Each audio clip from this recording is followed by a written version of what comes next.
Hey guys, I decided to do a sit down video this time around. I'm working on a vlog for you guys. I haven't really been doing a whole lot of excursions, so I don't have much to show you guys and I don't want to give you guys boring vlogs. But there are things that I have noticed about living here in Mexico that are completely different from living in the United States. Just a quick disclaimer, I recognize my privilege as a US citizen. This video is in no way meant to throw shade or to talk down about Mexico. I love it here. These are things that maybe you can just keep in mind too so you don't feel blindsided. So let's get into it. So the first category is going to be shopping. Second category is going to be getting around town, not getting around. And the third will be overall lifestyle. So let's start with shopping. I am looking down at my laptop in case you're curious, just so I can stay organized with my thoughts. First thing, all products are not created equally. Let me explain. I bought Cheerios and I didn't notice until I took them home that the company or the factory that makes it is not General Mills like it is in the US. It is Nestle. And I was like, ooh, Nestle, I don't know, is this gonna taste different? I took one bite and was like, what is this? It tastes like a sugary cereal. Like you could tell Nestle made it. If you're not familiar with Nestle, they make candy bars, they make Toll House cookies, all of that. And I hate to say it, but I did throw it away because I just couldn't. Speaking of which, I noticed that the brand selection is much smaller than it is in the US. Sometimes you just have to make do and just try new things. But yeah, you're not gonna find as much variety here as you will back home in the States. And to kind of go off of that, popular products in the United States that aren't really purchased here are sold at a major upcharge. I was at Soriana, which is a very popular grocery chain out here, and I went to buy peanut butter. They just had Skippy or whatever the other brand was. I was like, okay, well, I'm familiar with Skippy, so let me get that one. That cost almost $7, and I was like, also cheese. I am a major cheese connoisseur. I cannot find sharp cheese for the life of me. It's making me so sad. However, I was at a Soriana close to my last Airbnb. They had Sargento cheese slices. It was just one package of it. I was like, oh, this is what I'm looking for, because all of the cheese slices that you'll see in the stores are going to be processed cheese. So like Kraft Singles, which is not real cheese. And there's a popular brand out here called Lala, and I don't like that. I want regular non-processed cheese like provolone or Havarti. But like I said, I found the package of Sargento and I was so excited. I go to scan it and it was 215 pesos, $11 for 8 slices of provolone cheese. Absolutely not. Another thing I noticed too is at the grocery stores, the eggs are not refrigerated. They're actually just on the shelves. I typically don't buy eggs anyway. I'll only buy eggs if I'm baking something. But yeah, I find that interesting. Also, if you eat meat, if you eat chicken specifically, I don't, but I noticed that the raw chicken, it's yellow. Skin on chicken, the skin is yellow, it's not white.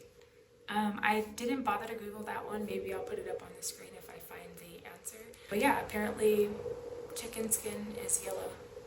I don't know. Also, when you're checking out at the grocery store, they typically have senior citizens bagging their groceries. It's actually customary to tip them because apparently they just live on tips. They're not paid an hourly wage. So yeah, make sure that you tip them. For the last bit for shopping, this isn't with groceries, but it's with clothing. I did know this, but I forgot.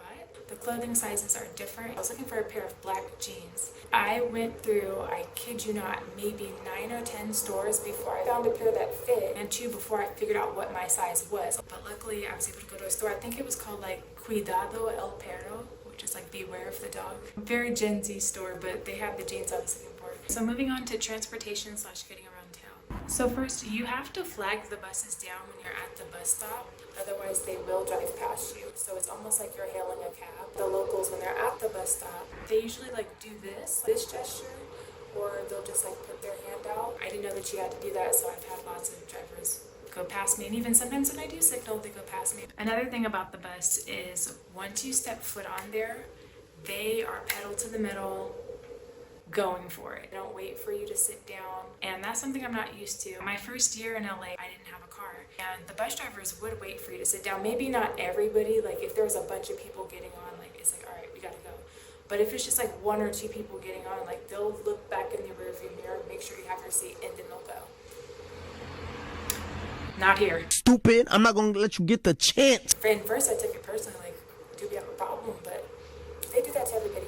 Another thing with the buses too is I noticed that the bus drivers don't call out the stops. The buses are a bit older, so they don't have a marquee to show you what stop is coming up. So with that, I guess this is just like a bonus tip. If you are taking the bus and you need to know what stop to get off at, there's an app called Move It. You can basically look at your route in real time and it'll tell you what stop is coming up and it'll alert you when it's time to get off. So yeah, that's just something to know. Getting off the subject of buses, now we're going into driving. So if you are driving out here, drive at your own risk. One thing I noticed as soon as I got here, people here do not signal. I used to think it was bad in LA, like no, it's literally the norm to not signal. I remember I would get road rage if people would get in front of me without signaling. Here that's so normal and it's dangerous because you don't know who's going to do what. You have to like really be intuitive as to what the driver's going to do. When you're learning how to drive, they always say be a defensive driver. Like you really have to do that here because I would say maybe 70%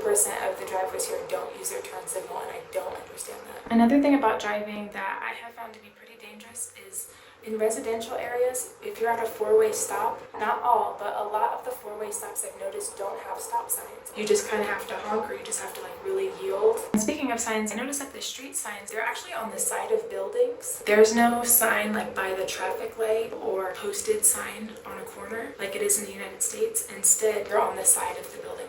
It took me a good 2 days of being here to realize that. I'm like, where are the street signs? I don't understand. It was so hard to get around, but then I realized, I'm like, oh, they're on the sides of buildings. And apparently it's like that in a lot of places in Europe too. I'm just used to it in the States. The signs are posted by the traffic light and or on the street corner. I imagine that would make it difficult driving at night because signs aren't reflective. That's something to note, that the street signs are not traditionally where you're probably used to them being if you're from the States. Another thing I noticed about driving out here, a lot of the Uber X cars, they drive stick shifts, 5-speed manual cars. A lot of them have like the old school windows that you gotta crank it down, and a lot of them don't have AC. In the US, the standards are higher for Uber. It has to be like a certain year or higher, and it has to be an automatic, it has to be 4 doors, etc., etc. I just noticed that Uber after Uber, I'm like, oh, this is the norm. Like most people drive 5-speed cars out here, and you're likely not going to have AC. So that's just something to take note of, especially if you're traveling here during the really hot months. You might not have AC. Now these next two are for my pedestrians. You really have to watch your step when you're walking on the sidewalks here. Similarly to LA, they have earthquakes.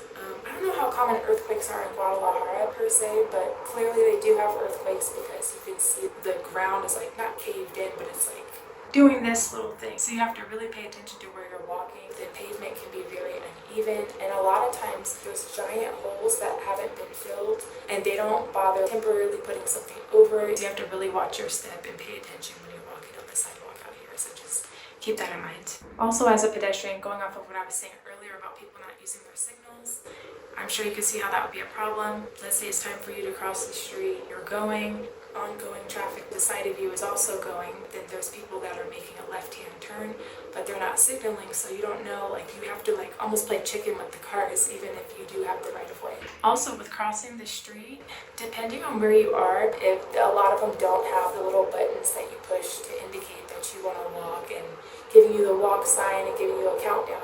So that's another thing that kind of gives me anxiety. If I'm going to cross the street, I don't know how much time I have. You have to really pay attention. Really pay attention.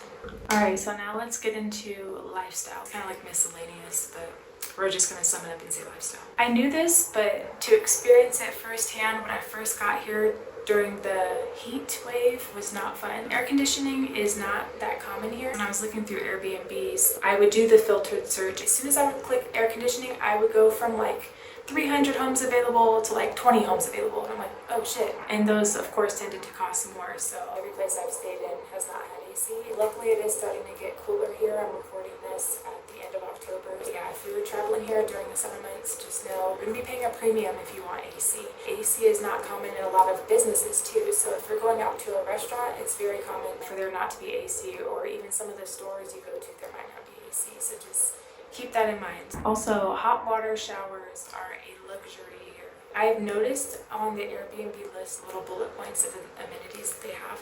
It'll say hot water, and I'm like, why wouldn't they have hot water? But that's me being a privileged US citizen, but here it's like you don't have hot water, it just is what it is. Also, a lot of homes that have washing machines here, they tend not to have a dryer. It's very common to like hang or line dry your clothes. The first Airbnb I had just had a washer, and I had to hang dry my clothes. I hated that. Like where I'm staying currently, their dryer doesn't work, so same situation, no dryer, so I've just been taking my clothes to a lavanderia or laundromat.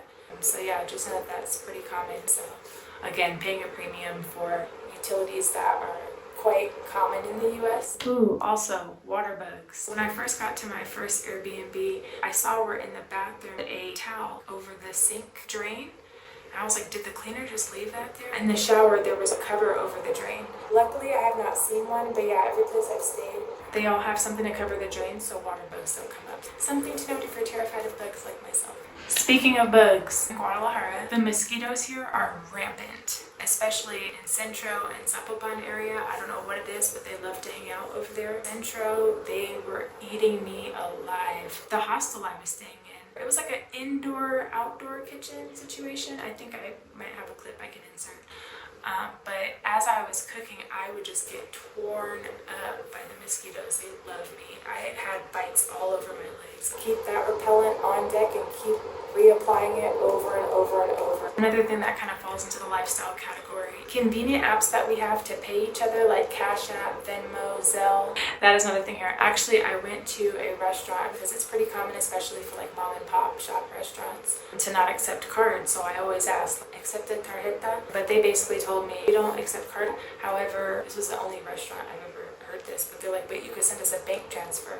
And they had like their bank number or whatever. And I was at the table trying to figure out how to do it, and I could not figure out how to do it. Luckily, I was with somebody who had cash. Having to do a bank transfer at a restaurant, that's not common, but that was just a weird experience that I had a few days ago. I brought that up because I was telling the person like, hey, I'll pay you back for my meal.